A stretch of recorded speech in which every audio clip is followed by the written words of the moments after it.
સર્વવારા મુક્તોની આ સેવકના પ્રેમ ભર્યા જય સ્વામિનારાયણ. વૈષ્ણવો સુડતાલીમું 4 પ્રકારની નિષ્ઠાવાળાના લક્ષણ.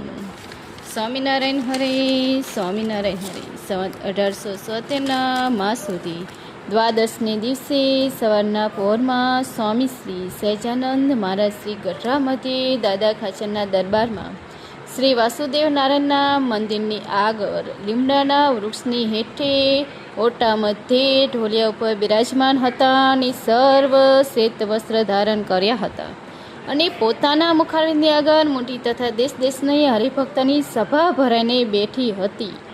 પછી શ્રીજી મહારાજ જેમને હાથે ચપટી વગાડીને બોલ્યા, જી સર્વ સાવધાન થઈને સાંભળો.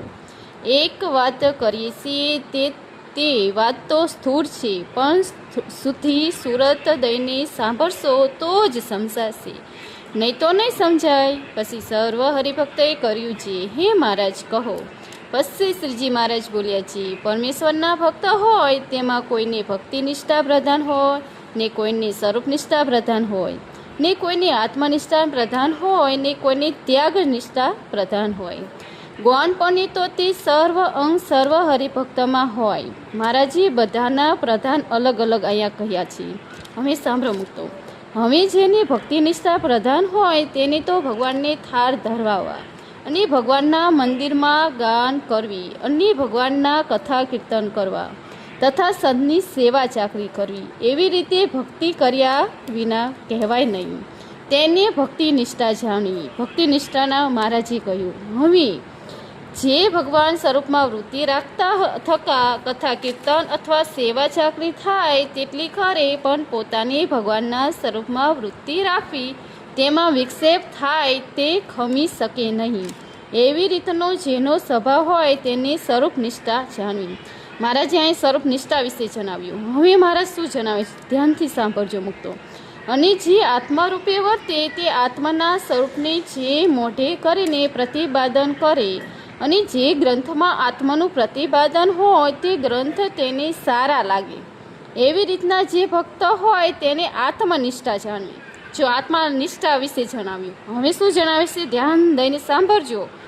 અન્ય પંડે ત્યાગી રહેતા હોય તે ત્યાગીની જેવી રીતે ગમતી હોય અને મોઢે પણ ત્યાગીની જ વાત કરતો હોય તેની શાસ્ત્ર પણ ત્યાગીના સારા લાગતા હોય, એવી રીતનો જે હોય તેને ત્યાગી નિષ્ઠા જાણવી. ત્યાગી નિષ્ઠાનું કહ્યું. હવે શું કહે છે? માટે એ વાતને વિચારીને જેનું જેવું અંગ હોય તેવું તે કહો. અને હવે મારે જે પૂછશું કે બધાય કહો કોને જેવું અંગ છે. અને આ વાત છે તે તો દર્પણ તુલ્ય છે. તે જેનું જેવું અંગ હોય તેવું તેને દેખાડે આપે છે. અને ભગવાનના ભક્ત હોય તે તો અંગ વિનાના હોય નહીં. જો મહારાજે આપણને ભગવાનના ભક્ત હોય એને કોઈક ને કોઈક અંગ હોય એવું મહારાજ કહે છે, પણ પોતાના અંગને ઓળખવા નહીં એટલે પોતાના અંગની દઢતા થાય નહીં. જો આપણે રહ્યા ને આપણા અંગને નથી ઓળખતા એવું મહારાજ કહે છે. અને જ્યાં સુધી પોતાના અંગની દઢતા ન થઈ હોય ત્યાં સુધી જેવી વાત થાય તેવું તેને અંગ વ્યભિચરની જ થાય. માટે આ વાત વિચારીને પોતપોતાના અંગની દઢતા કરો.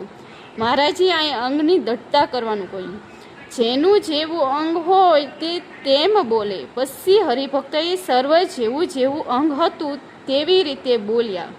પછી શ્રીજી મહારાજ બોલ્યા છે, જેનું એક સરખું અંગ હોય તે ઉઠી ઊભા થાવ. મહારાજીઓ સભામાં ઊભા કર્યા. પછી જેનું જેવું એક સરખું અંગ હતું તે સર્વ ઊભા થયા. પછી શ્રીજી મહારાજે સર્વને પાસા બેસાડ્યા. પછી નિત્યાનંદ સ્વામીએ પૂછ્યું છે, એ 4 અંગવાળાને પોતાના અંગને કાંઈ ગુણ દોષ છે કે નથી? જો મહારાજે નિત્યાનંદ સ્વામી કીધું કે આ અંગવાળા હતા તેમને કોઈ દોષ છે કે નથી. પછી શ્રીજી મહારાજ બોલ્યા, ગુણ દોષ તો છે, તે કહીએ તે સાંભળો છે. મહારાજ ગુણ દોષ કહે છે, સાંભળજો મુક્તો.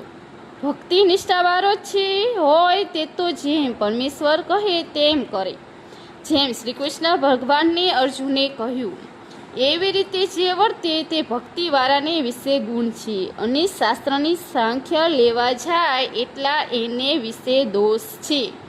અને સ્વરૂપ નિષ્ઠાવાળાને જે ભગવાનનું સ્વરૂપ પોતાને પ્રાપ્ત થયું છે તે જ સ્વરૂપને વિશે મતથી અચર રહે છે અને એને વિશે ગુણ છે અને એમ જાણે છે આ જે ભગવાનનું સ્વરૂપ તે તો સ્વગુણ છે ને નિર્ગુણ સ્વરૂપ તો બીજું છે એમ જો સમજાય તો એ સ્વરૂપ નિષ્ઠાવાળાને વિશે દોષ છે અને આત્મનિષ્ઠાવાળાને દેહ ઇન્દ્રિયો મન અને પ્રાણી થકી જુદું વર્તવું અને ભગવાનની કથા કીર્તનાદિક કરવી તે પણ આત્મરૂપે થઈને કરવું અને દેહાદિક જે માયિક ભાવ તેમાં ભરી જવું નહીં એવી રીતે વર્તાય તેને વિશે ગુણ છે અને દેહાદિક વિશે એકપણું વર્તાય એને વિશે દોષ છે અને ત્યારે ત્યાગી નિષ્ઠાવાળાની ભગવાનની મૂર્તિ વિના પિંડ બ્રહ્માંડ તથા અષ્ટસિદ્ધિ નવ વિધિમાં તથા વૈકુંઠાદિક તે ભગવાનના ધામ તેમાં ક્યાંય પ્રીતિ ન રહે એવું મહારાજે કહ્યું